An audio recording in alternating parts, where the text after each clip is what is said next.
The story of Ferdinand. Once upon a time in Spain, there was a little bull and his name was Ferdinand. All the other little bulls he lived with would run and jump and butt their heads together. But not Ferdinand.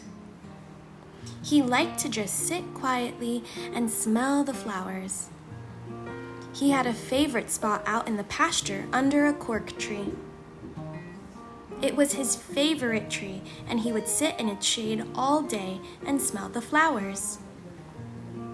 Sometimes his mother, who was a cow, would worry about him. She was afraid he would be lonesome all by himself. "Why don't you run and play with the other little bulls and skip and butt your head?" she would say. But Ferdinand would shake his head. "I like it better here where I can just sit quietly and smell the flowers."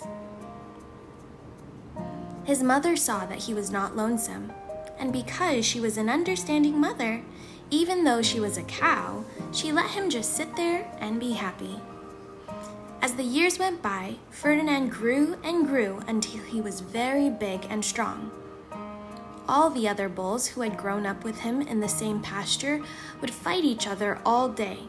They would butt each other and stick each other with their horns.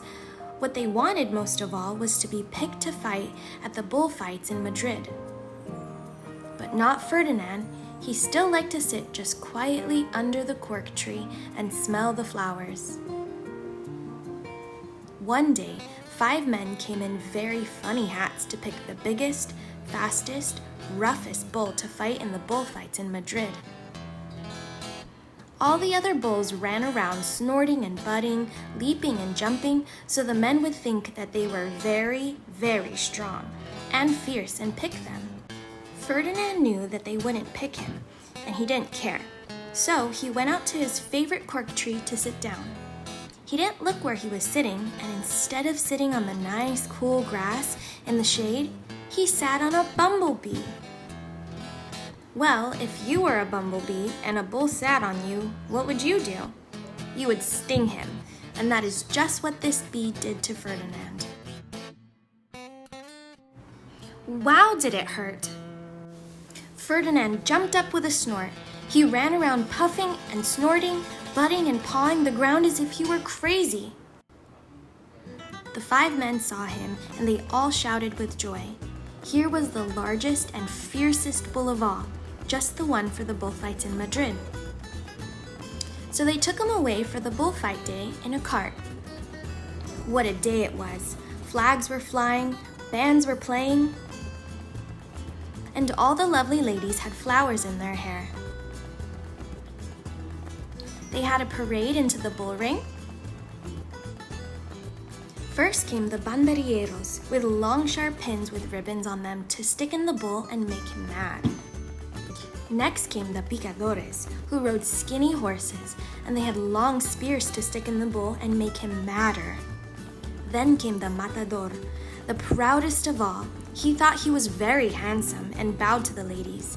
He had a red cape and a sword and was supposed to stick the bull last of all. Then came the bull, and you know who that was, don't you? Ferdinand.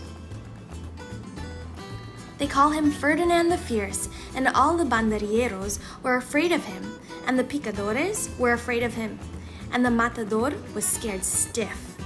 Ferdinand ran to the middle of the ring, and everyone shouted and clapped because they thought he was going to fight fiercely and butt and snort and stick his horns around. But not Ferdinand.